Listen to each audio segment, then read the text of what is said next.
शुरू करो, डालो बुनियाद, घर महल नजर आएगा। वंडर लाइए, वंडर अपनाइए, फर्क नजर आएगा। वंडर सीमेंट, फर्क नजर आएगा। नमस्कार, मैं हूं रविंद्र जैन और आप देखना शुरू कर चुके हैं सबकी खबर। मध्य प्रदेश में जो छात्रा 7 अगस्त को लापता हुई थी अर्चना तिवारी, उसे लेके सबसे पहले सारे खुलासे इसी चैनल पर हो रहे हैं और अब मैं एक और बड़ा खुलासा करने जा रहा हूं। आप चौंक जाएंगे कि अर्चना तिवारी ट्रेन से लापता कैसे रही, कैसे हुई लापता और वो पहले कहां पहुंची और कहां उसने प्रारंभिक 2-3 दिन बिताए हैं। बड़ा खुलासा। मैं इसके पहले खुलासा कर चुका था, कल सुबह लगभग इसी समय मैंने बता दिया था कि अर्चना तिवारी मिल गई है। अर्चना तिवारी कटनी से 900 किलोमीटर दूर मिली है। अर्चना तिवारी सुरक्षित है और उस वक्त भी लोग भरोसा नहीं कर रहे थे। आज सुबह मैंने एक और खुलासा किया, अर्चना तिवारी काठमांडू में मिली और इंडियन एम्बेसी ने उसे भारत वापस भेजा है। और अब तीसरा और बड़ा खुलासा करने जा रहा हूं, आप जरा गौर से सुनिए।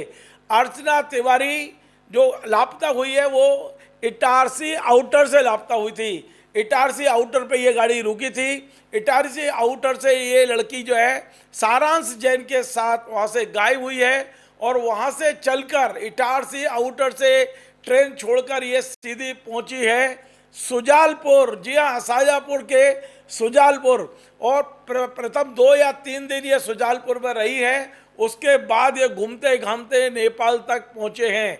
बड़ा खुलासा कर रहा हूँ, यद्यपि अभी पुलिस खुलासा करेगी, पुलिस आज प्रेस कॉन्फ्रेंस कर सकती है, लेकिन मैंने आपको कुछ देर पहले बताया कि इस पूरे मामले में जो मेन कल्पिट है, जो मेन व्यक्ति है, वो सारांश जैन बताया जा रहा है। हो सकता है सारांश जैन इनका मित्र हो, दोस्त हो। और ये भी हमें पता चला, हमारे सूत्र बता रहे हैं कि अर्चना तिवारी कई बार सुजालपुर आ चुकी थी। यानी ये इंदौर में रहते थे, सारांश जैन भी इंदौर में रहता था, अर्चना तिवारी भी इंदौर में रहती थी। पहले शक किया जा रहा था कि भंवर कुआं का जो कांस्टेबल है राम तोमर, उसके साथ कोई अफेयर रहा होगा, लेकिन अब एक नया खुलासा हो गया है कि इनका जो दोस्त है अर्चना तिवारी का, वो सारांश जैन है। सारांश जैन ही उसे इटारसी के पास आउटर से लेकर आया। उसने 2-3 दिन उसको सुजालपुर में रखा है।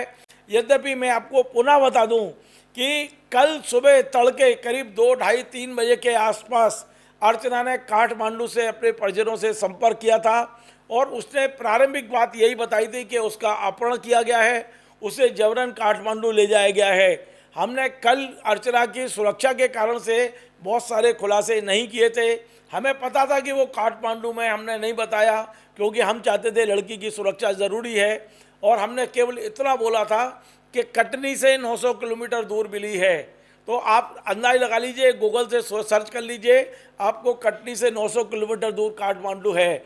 और हमने ये सब तमाम सारी चीज़ें कल बताई थी। आज हम पुनः सुबह बता चुके हैं कि जीआरपी भोपाल, जीआरपी पुलिस ने सुजालपुर से सारांश जैन को गिरफ्तार कर लिया है। सारांश जैन वहाँ सुजालपुर मंडी के पास का रहने वाला है। ये फिलहाल इंदौर में एक ड्रोन कंपनी में नौकरी कर रहा था, वहीं इसकी दोस्ती संभवतः अर्चना से हुई है। पूरी डिटेल अभी धीरे धीरे आएगी। आज मुझे लगता है कि सारांश और अर्चना को सामने सामने बिठाकर पुलिस पूछताछ भी करेगी। अर्चना तिवारी का लगभग भोपाल पहुंच गई होगी या पहुंचने वाली होगी। उसके ताऊ जो बड़े पापा हैं वो भी भोपाल आ चुके हैं।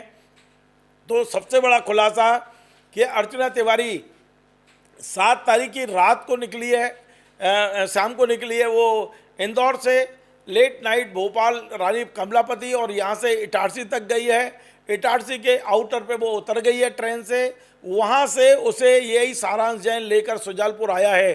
अब हमें ये नहीं पता है कि वो ट्रेन से आई है या वो बाई रोड आई है, लेकिन ये सूत्र बता रहे हैं कि सुजालपुर रेलवे स्टेशन पर उसके ये 8 तारीख 9 तारीख के आसपास के कुछ सीसीटीवी फुटेज मिलने की संभावना है। पुलिस अब जो सुजालपुर का रेलवे स्टेशन है वहाँ के सीसीटीवी फुटेज खंगाल रही है। उम्मीद है कि आने वाले कुछ घंटों में बहुत सारे नए खुलासे हो सकते हैं। लेकिन बड़ा खुलासा ये है कि वो काठमांडू जाने से पहले 3 दिन, लगभग 2 या 3 दिन वो सुजालपुर में रुकी है और कई लोग कह रहे हैं कि होटल में रुकी है, कुछ कह रहे हैं कि उसने सारांश जैन ने अपने किसी मित्र क्या ठहराया था। पुलिस उसकी पड़ताल कर रही है। अभी कुछ देर में ये भी क्लियर हो जाएगा। मैं आज दोपहर 12 बजे के बाद फिर से एक कार्यक्रम बनाऊंगा जिसमें पुलिस की प्रेस कॉन्फ्रेंस से पहले मैं कई जानकारियां आपको दूंगा कि यह मामला क्या है।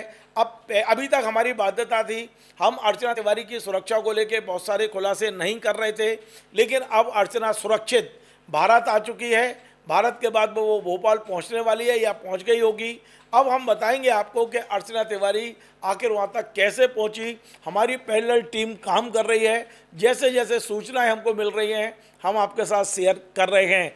एक बड़ा खुलासा किया है मैंने अभी अभी आपके सामने कि सुजालपुर में 3 दिन रही है वो, यानी कि राखी तक सारांश जैन उसे वहीं सुजालपुर में रखे हुए हैं और राखी के बाद ये लोग यहाँ से निकल गए हैं। अब कैसे निकले हैं? अर्चना जो कह रही है कि उसका अपहरण हुआ है, तो क्या वास्तव में अपहरण हुआ था? क्या अर्चना के साथ में कोई ऐसा किया गया? ये सब जांच के विषय है। अर्चना का दोष कितना है? क्या वो सारांश उसका दोस्त है? क्या दोनों का कोई अफेयर था? ये तमाम सारी चीज़ें अभी जांच का विषय है। जैसे जैसे जानकारियाँ आएंगी, हम अति उत्साह में कोई ऐसी जानकारी देना नहीं चाहते जिससे बच्ची का भविष्य खराब हो या उसके जीवन को कोई प्रभाव पड़े। फिलहाल ये सही है, सारांश जैन को पुलिस ने हिरासत में ले लिया है। कल रात में वो सुजालपुर से उठा के ले आए हैं, वहाँ के थाना प्रभारी ने उसको शायद गिरफ्तार करके सौंपा है। फिलहाल जो जानकारियाँ आएंगी मैं धीरे धीरे आपको दूंगा। बड़ी खबर है कि अभी इस समय जब मैं बात कर रहा हूँ, सुजालपुर के स्टेशन के तमाम सीसीटीवी फुटेज खंगाले जा रहे हैं और पता लगाने की कोशिश हो रही है कि ये अर्चना कब कब सुजालपुर पहुँची है, कब वहाँ से निकली है, किस तारीख को पहुँची है, किस तारीख को निकली है, किस ट्रेन से रवाना हुई है। ये तमाम सारी चीज़ों का बहुत जल्दी खुलासा होगा। आपको हमारा ये कार्यक्रम पसंद आए, आप इसे शेयर करें, लाइक करें, कमेंट करें। आपसे बार बार निवेदन है, केवल यही चैनल है जो एक खबरें दे रहा है। बिल्कुल आप ये मान के चलिए, ऑथेंटिक खबर यदि आपको देखना है, आप सबकी खबर का ही मतलब है कि वो वास्तव में खबर होती है हमारे पास। हम लप्पाजी नहीं करते, हम कोई टाटकलें नहीं लगाते, हम अफवाहें नहीं फैलाते, हम खबर देते हैं। और जो व्यक्ति सबकी खबर को 2 साल से सुन रहे हैं वो जानते हैं कि खबर यही होगी और जो हम दिखाएंगे वो 100% सही खबर होगी। नमस्कार। शुरू करो, डालो बुनियाद, घर महल नजर आएगा। वंडर लाइए, वंडर अपनाइए, फर्क नजर आएगा। वंडर सीमेंट, फर्क नजर आएगा।